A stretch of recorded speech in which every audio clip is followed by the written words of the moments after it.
الحمدللہ نحمده ونستعینه ونستغفره الذی معبودا مسجودا مشهودا مقصودا موجودا مطلوبا محبوبا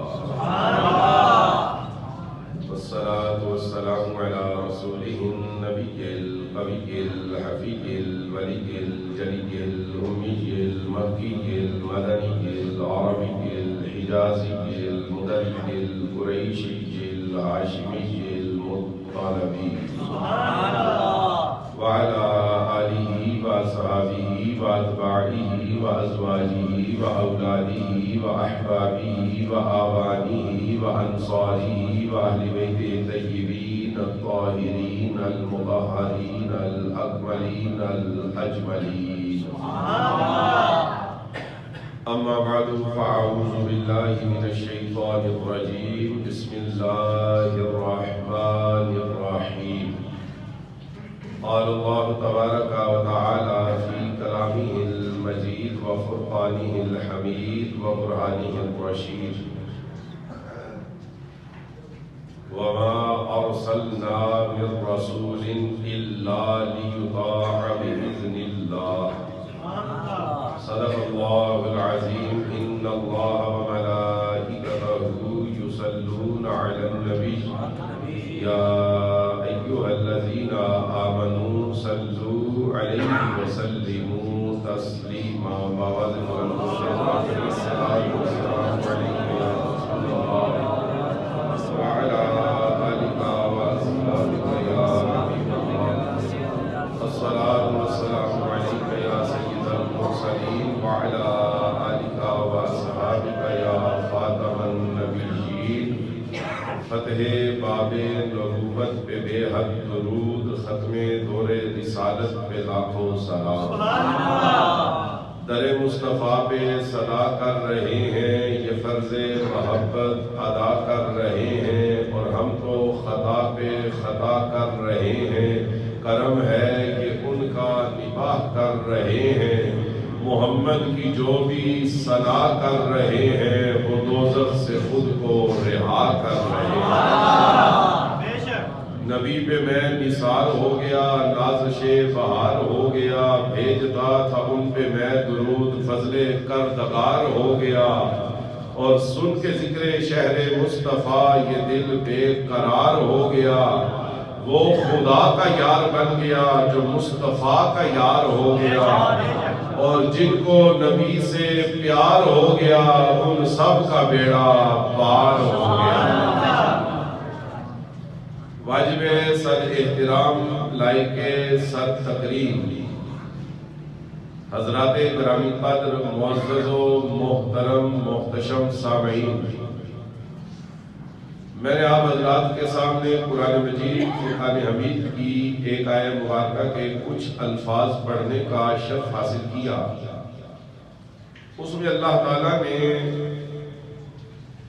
مقصد رسالت اپنے رسولوں کو بھیجنے کا مقصد بیان فرمایا ہے اللہ تعالیٰ فرماتا ہے وَمَا أَرْسَلْنَا مِن رَّسُولٍ إِلَّا لِيُطَاعَ بِإِذْنِ اللَّهِ اللہ فرماتا ہے میں نے اپنے رسول اس لیے بھیجے ہیں کہ اللہ کے حکم سے اور اللہ کے اذن سے ان کی مکمل اطاعت کی جائے مکمل تابعداری کی جائے مکمل فرما برداری کی جائے ان کی مکمل طور پہ پیروی کرے حضور نے فرمایا لا یؤمن احدکم حتی یکون ہواہ تبعا لما جئت بہ ہمارے آقا نے فرمایا کوئی بندہ اس وقت تک مومن کامل نہیں ہو سکتا جب تک اس کی خواہشات بھی میری تعلیمات کے مطابق نہیں ہو جاتی یعنی کہ ہماری جو خواہشات ہیں نا ایک ہے ہماری مجبوریاں وہ تو بالکل حضور کے احکامات کے تابع ہونی چاہیے مثلا کھانا کھانا ہماری مجبوری ہے ہم نے کھانا اس طریقے سے کھانا ہے جو طریقہ اللہ کے رسول نے ہمیں بتایا حلال کھانا ہے طیب کھانا ہے طاہر اور پاکیزہ کھانا کھانا ہے حق حلال کا کھانا سونا ہماری مجبوری ہے ہم نے سونا بھی اسی طریقے کے مطابق ہے جو اللہ کے رسول نے ہمیں بتایا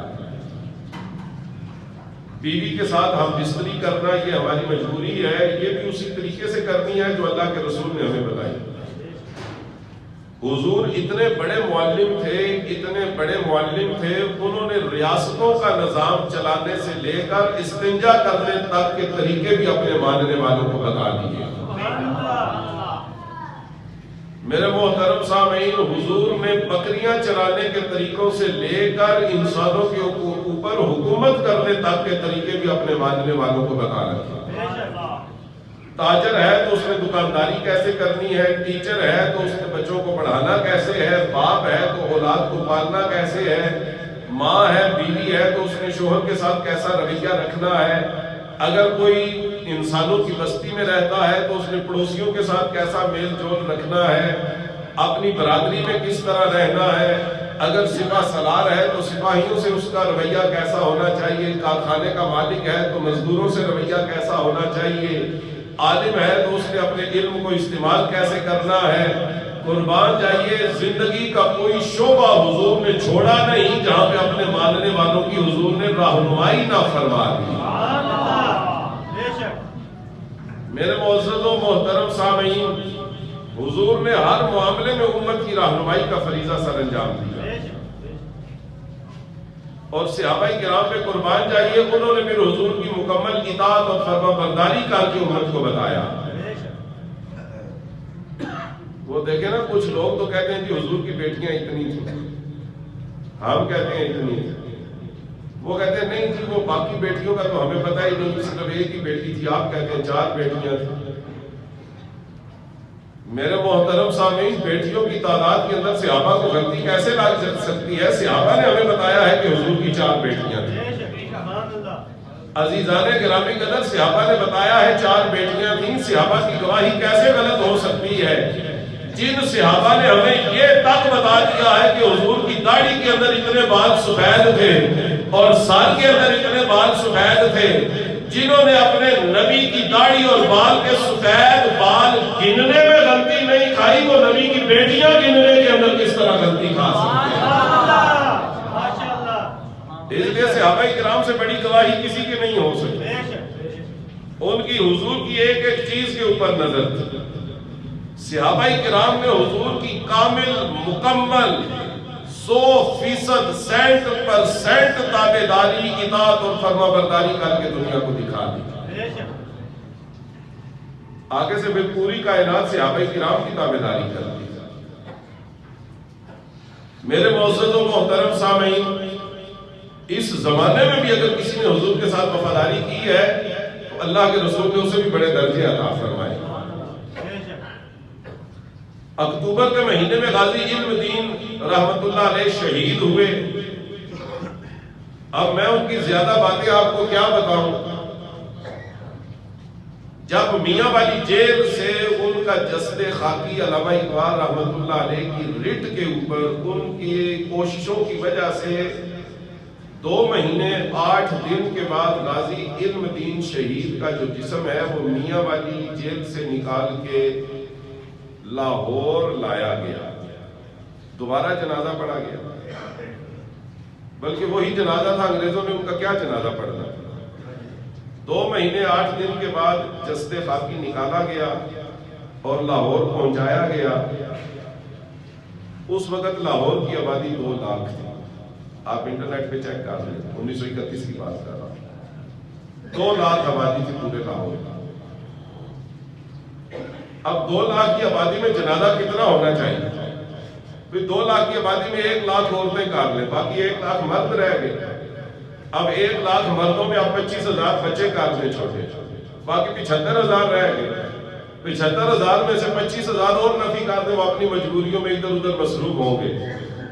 تو آج آ کے کٹ کٹا کے ساری جمع تفریق کر کے جنازے کے شرکاء کی تعداد تقریباً 50,000 ہونی چاہیے غازی صاحب کے جنازے کی، جب 1931 میں ہوا۔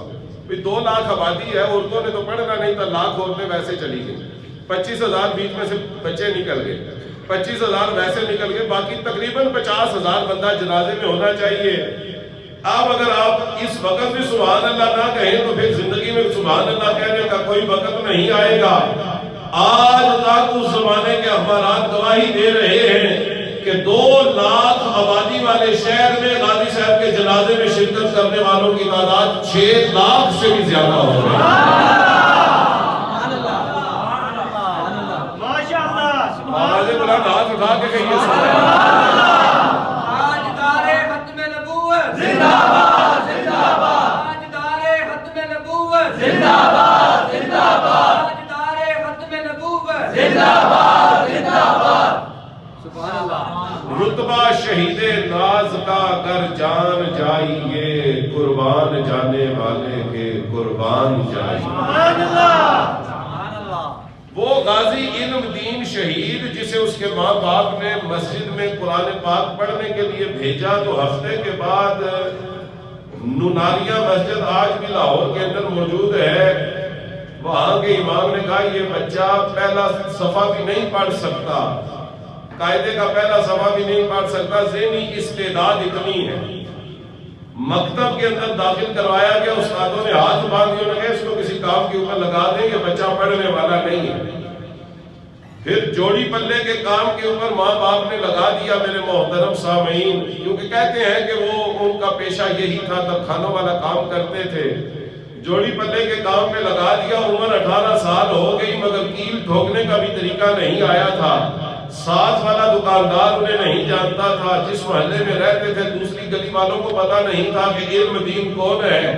یعنی کہ علم دین اس زمانے میں ایک سائن ٹائپ بندہ تھا, کوئی اسے جانتا نہیں تھا, کوئی خوبی نہیں تھی, کوئی قابلیت نہیں تھی, کوئی اس کے اندر خاصیت نہیں تھی جس کی وجہ سے اسے جانا جاتا.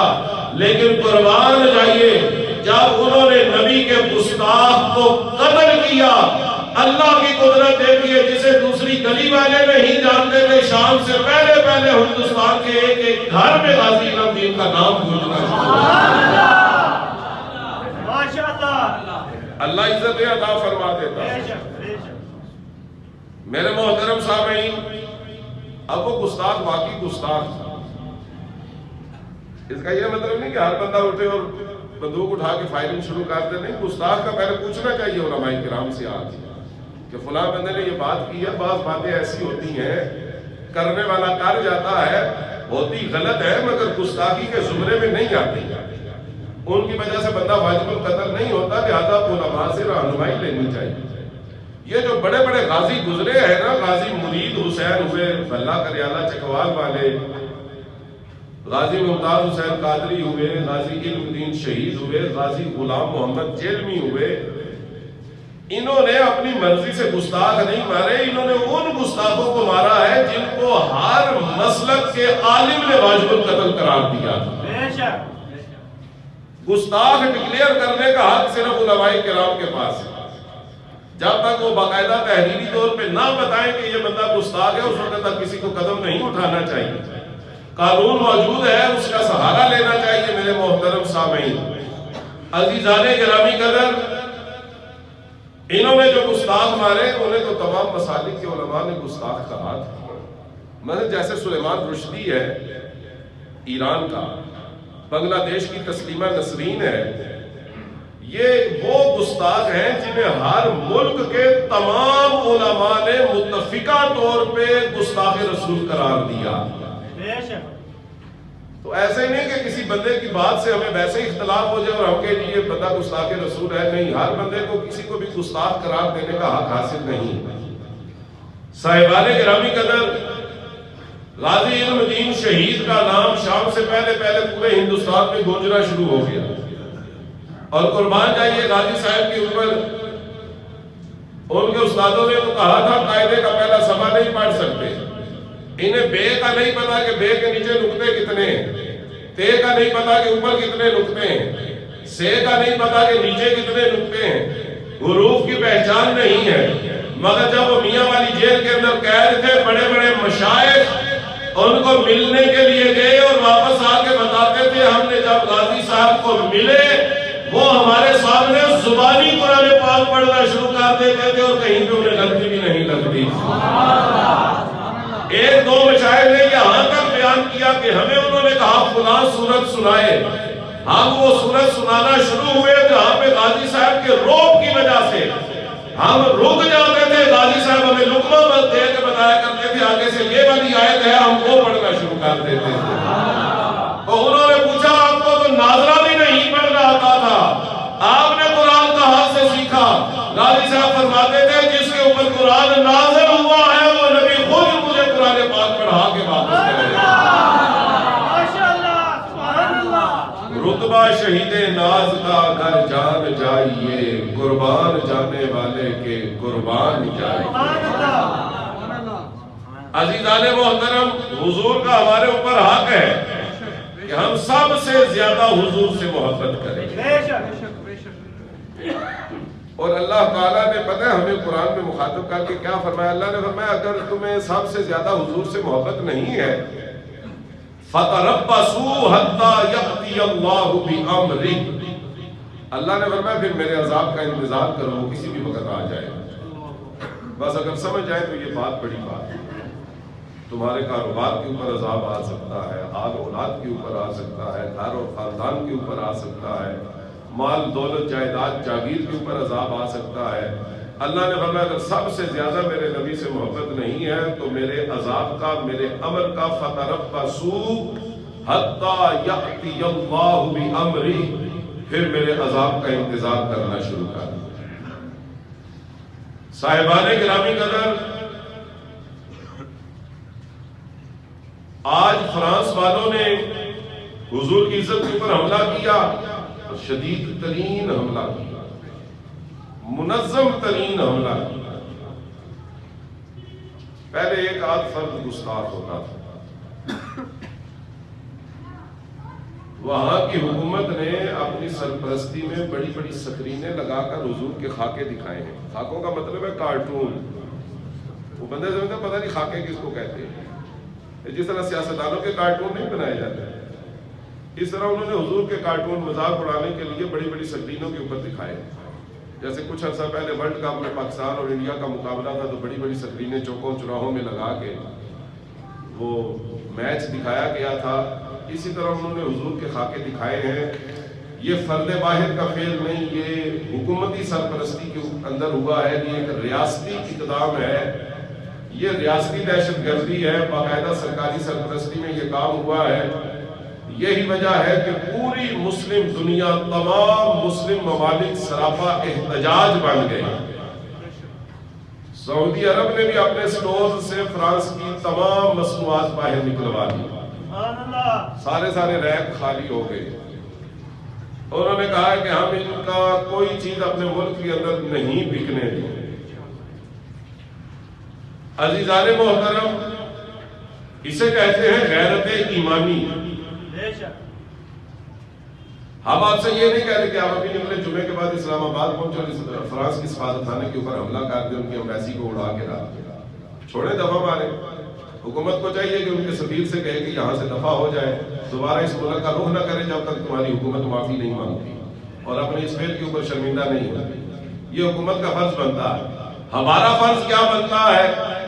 ہمارا فرض یہ بنتا ہے کہ فرانس کی جو چیزیں ہمارے ملک میں بک رہی ہیں ہم خریدنا چھوڑ دیں. ایک پمپ ہے جس کا سارا پرافٹ اس ملک کو جاتا ہے. ہماری غیرت ایمانی کا تقاضا یہ ہے وہاں سے اپنے موٹر سائیکل میں 50 روپے کا پیٹرول بھی نہ ڈلوائیں, ان کے بسکٹ نہ خریدیں, ان کی بنی ہوئی مصنوعات کو خرید کے اپنے بچوں کو نہ کھلائیں, اور اس کے بعد لبیک یا رسول اللہ کہہ کے یہ اعلان کریں یا رسول اللہ جتنا ہم کر سکتے تھے ہم سے وہ ہو گیا. شکوائے ظلمت شب سے تو بہتر تھا اپنے حصے کی کوئی شمع جلاتے جاتے. یہ نہ سوچے فرق کیا پڑے گا, فائدہ کیا ہوگا. بھئی ایک میں نے اکیلے نے اگر اپنے موٹر سائیکل میں وہ پیٹرول نہ ڈلوایا تو کون سا ان کو دھچکا لگ جائے گا. اللہ تعالیٰ کی بارگاہ میں فرق, فائدے اور نتیجے نہیں دیکھے جاتے, وہاں پہ دلوں کی نیتیں دیکھی جاتی ہیں.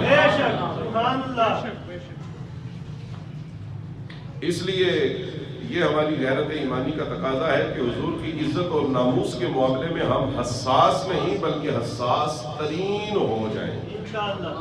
بھئی فرانس والے خاکے بناتے ہیں تو وہ ہٹلر کے بنائیں, مسولینی کے بنائیں, نپولین بوناپارٹ کے بنائیں. یہ جو جنگجو گزرے ہیں ان کے خاکے اور کارٹون بنائیں نا.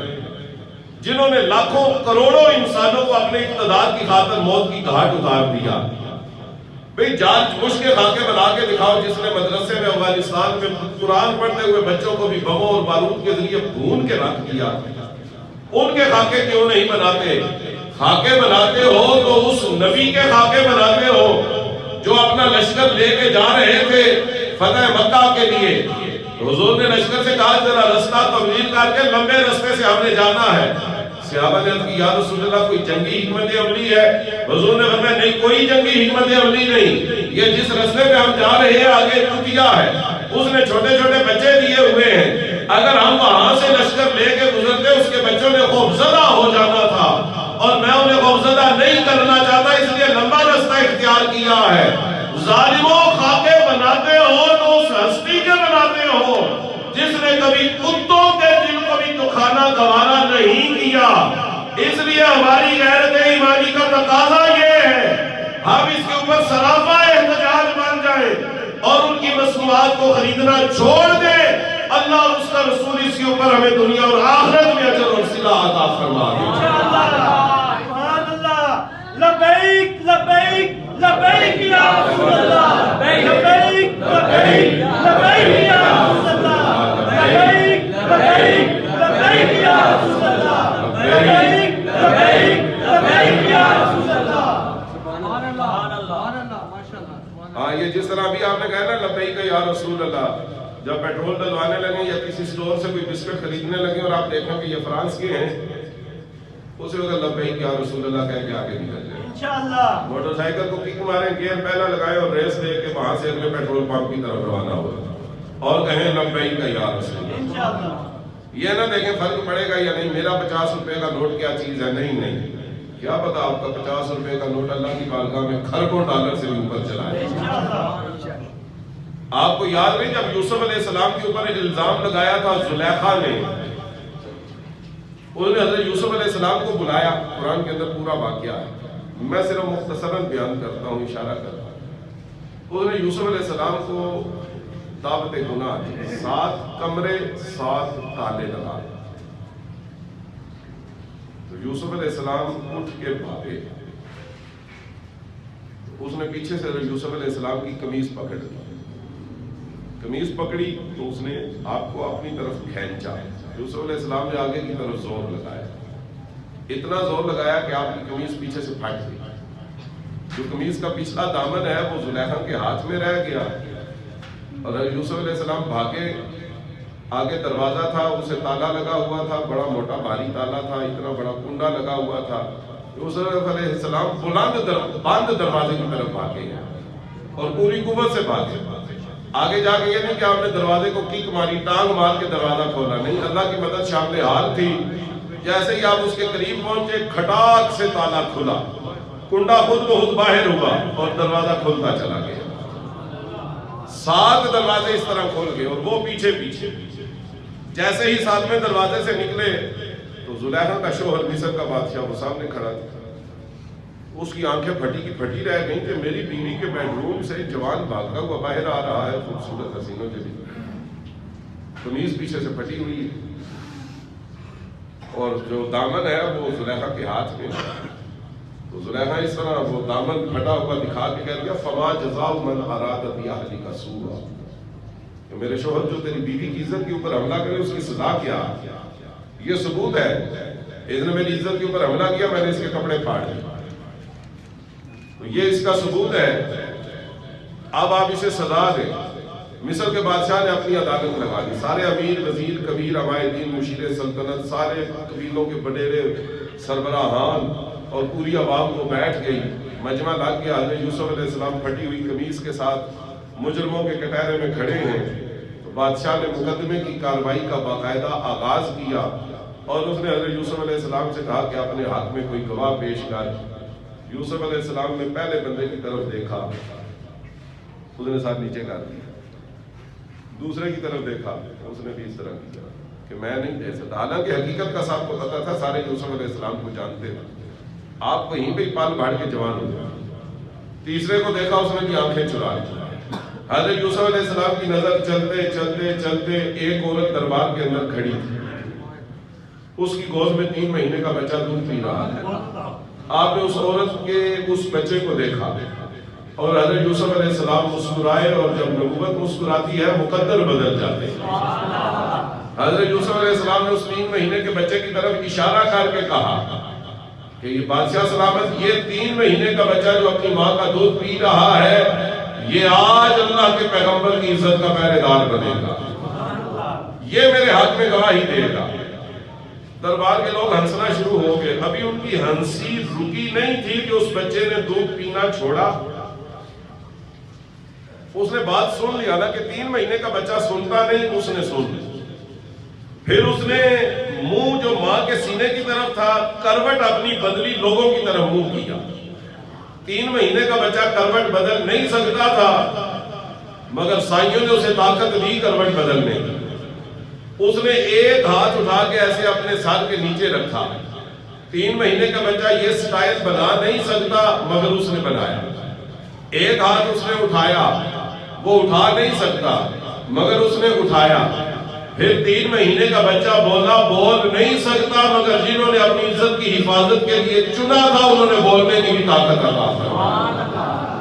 یہاں سے پہلے اس بات کا پتا چلا کہ نبی کی عزت اور ناموس کا جو بھی محافظ بنتا ہے وہ اپنی مرضی سے نہیں بنتا, وہ ان کی مرضی سے بنتا ہے. اور جسے وہ اپنی عزت اور ناموس کی چوکیداری پہرے داری کے لیے منتخب کرتے ہیں, اس کو طاقتیں بھی عطا فرما دیتے ہیں. اچھا, اس بچے نے بولنا شروع کیا اور وہ بولا, اور ماہر وکیلوں کی طرح بولا. جس طرح کوئی وکیل دلیل دیتا ہے نا, یا جو پرانے بزرگ تھے جو پنچایتوں کے اندر فیصلے کرتے تھے, وہ ایک سلجھی ہوئی مستند اور گجی ہوئی بات کرتے تھے. اس بچے نے بالکل ایسی ہی بات کی یوسف علیہ السلام کے ہاتھ میں, اور اللہ نے وہ قرآن کے اندر بیان فرمایا. سوچئے نا, 3 مہینے کا بچہ بھی بولے اور اللہ اس کے لفظ پھر قرآن میں ہمیں بتائے. کوئی شان تو ہے نا نبی کے پہرے دار, ان کی عزت اور ناموس کے چوکیداروں کی کوئی شان تو ہے نا. 3 مہینے کے بچے نے جو لفظ کہے اللہ نے قرآن کے اندر من و ان بیان فرمایا. اور اس نے کیا کہا؟ اس نے کہا ان کان قمیصہ قد من قبل فصدقت وهو من الكاذبین وان کان قمیصہ قد من دبر فكذبت وهو من الصادقین.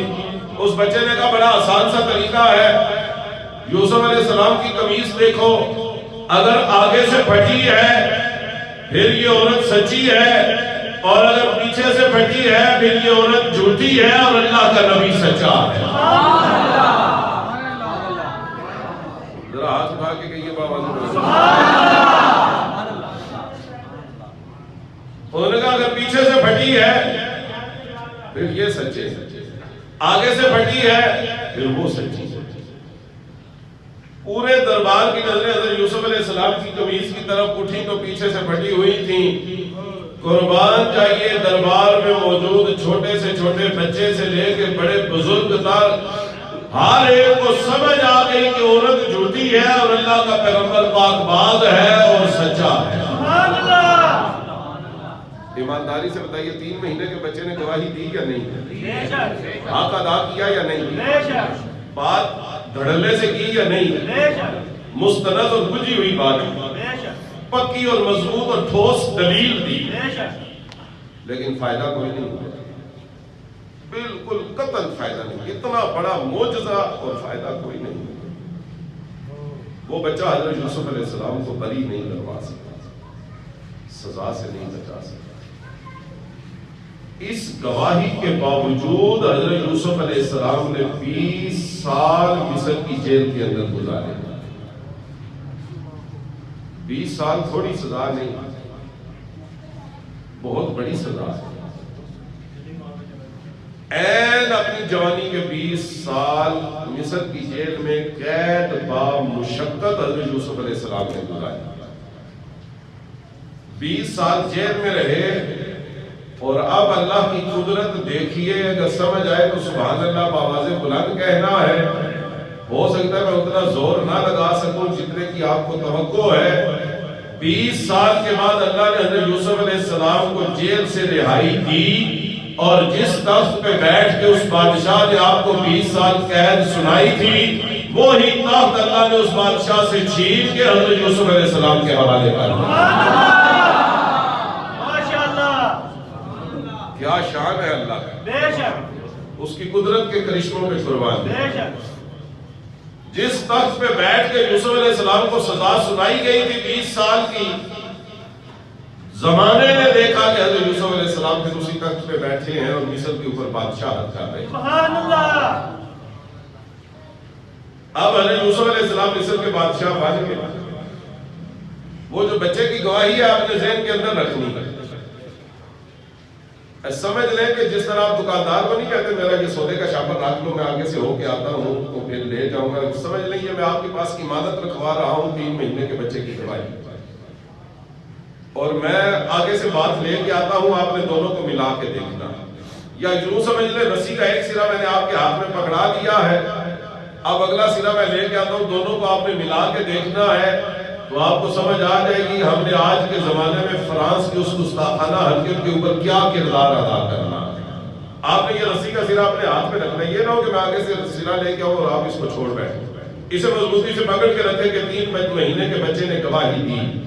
میرے محترم سامعین ایسے پکڑ کے رکھے، اب اگلی بات سنیں۔ یوسف علیہ السلام مصر کے بادشاہ بن گئے، تخت کے اوپر بیٹھے، خشک سالی ہوئی، قحط پڑی، گندم کا بحران پیدا ہو گیا۔ آپ نے بھی لوگوں کو ایک کھلے میدان میں جمع کیا، انہوں نے کہا لمبی سی لائن بنا دو، اللہ کا پیغمبر گندم تقسیم کرے گا۔ ادھر گندم کی بوریاں پڑی ہیں، خادم ایک ایک بوری لا کے آپ کے پاس رکھتے ہیں، آپ کے ہاتھ میں گندم تقسیم کرنے والا ٹوپا ہے، ٹوپا اس پیمانے کا نام ہے جس کے ذریعے گندم کو ناپ تول کے دیا جاتا ہے، آپ کے ہاتھ میں وہ ٹوپا ہے، بندہ ایک ایک آگے آتا ہے، وہ اپنی جھولی اس طرح کرتا ہے، آپ ایک ٹوپا بھرتے ہیں، ایک بندے کو ایک ٹوپا گندم دیتے ہیں، وہ بندہ جھولی اکٹھی کر کے آگے ہو جاتا ہے، آپ تقسیم کرتے جا رہے ہیں، لوگ آتے جا رہے ہیں، جھولیاں پھیلاتے جا رہے ہیں، کرتے کرتے 20 سال کا جوان آپ کے سامنے آ کے کھڑا ہوا، وہ آپ کے چہرے کو دیکھتا جا رہا ہے، جس طرح جھولی اس نے پھیلائی ہے، یوسف علیہ السلام نے ٹوپا اس کی جھولی کے اندر ڈالا، وہ آپ کے چہرے کو دیکھتا جا رہا ہے، آپ اسے کہتے ہیں چل جھولی اکٹھی کر اور ادھر ہو جا، اگلے کو آگے آنے دے۔ وہ جوان مسکرا پڑا، آپ نے پوچھا تو مسکرایا کیوں ہے؟ وہ جوان کہنے لگا اللہ کے پیغمبر آپ نے مجھے پہچانا نہیں، اگر پہچان جاتے تو مجھے یہ نہ کہتے آگے سے ہٹ جا، اگلے کو آنے دے، اگر آپ مجھے پہچان جاتے مجھے سینے سے لگاتے، مجھ سے پیار اور محبت کرتے۔ آپ نے پوچھا اچھا تو کون ہے؟ اس نے کہا یاد کرے، اب وہ رسی کا سرا ہاتھ میں رکھنا ہے، میں دوسرا لے آیا ہوں، دونوں کو ملائے۔ اس نے کہا اللہ کے پیغمبر یاد کرے جب مصر کے بادشاہ کے دربار میں آپ کی عزت کے اوپر حملہ ہوا تھا، اس وقت ایک 3 مہینے کے بچے نے آپ کے حق میں گواہی دی تھی، وہی بچہ اس وقت آپ کے سامنے کھڑا ہے۔ آواز بلند کہیے سبحان اللہ۔ دونوں سرے آپ نے ملا لیے، گرا لگا دی۔ عزیزان گرامی قدر، جیسے ہی حضرت یوسف علیہ السلام نے ایسے دیکھا نا اس جوان کو پہچان کے کہ یہ تو وہی بچہ ہے، پیغمبر کی آنکھ پہچان جاتی۔ آپ نے گندم کا جو تقسیم کرنے والا ٹوپا تھا وہ بوری کے اندر پھینکا، ایسے بازو پھیلا، اس جوان کے مقدر پہ قربان جائیں کہ یوسف علیہ السلام جیسے پیغمبر کے بازو جس کے لیے کھول جائے۔ بھئی پیغمبر کے بازو کھولنے کا مطلب یہ ہے اللہ کے گھر کے دروازے اس کے لیے کھول گئے۔ آپ نے اسے اپنے سینے سے لگایا اور کافی دیر تک لگائے رکھا، اس کا ماتھا چوما اور دیوانہ وار اسے چومتے تھے، کبھی سر چومتے تھے، کبھی ماتھا چومتے تھے۔ پھر آپ نے گندم کی تقسیم کسی اور کے سپرد کی، اور سپرد کرنے کے بعد آپ اس کو لے کے اپنے محل میں آئے، اسے خوبصورت اور بیش قیمت لباس پہننے کے لیے دیا، خلعت فاخرہ اسے عطا کی، انواع و اقسام کے تحفے اور تحائف دیے، اور پھر آپ نے اپنا دربار سجایا، سارے وزراء آ گئے، عمراء کو بھی بلا لیا۔ یوسف علیہ السلام کا دربار پورے پروٹوکول کے ساتھ سج گیا، اور حضرت یوسف علیہ السلام اسے لے کے دربار کے اندر آئے اور اپنے تخت پہ ایسے کونے میں ہو کے بیٹھے، اور اس جوان کو اپنے پہلو میں بٹھا کے بتایا جو پیغمبر کی عزت میں پہرے داری کرتا ہے، اللہ کے رسول اس طرح اسے درجہ اور مقام عطا فرمائے۔ زندہ باد زندہ باد زندہ باد زندہ باد زندہ باد زندہ باد لبیک لبیک یا رسول اللہ، لبیک لبیک لبیک یا رسول اللہ۔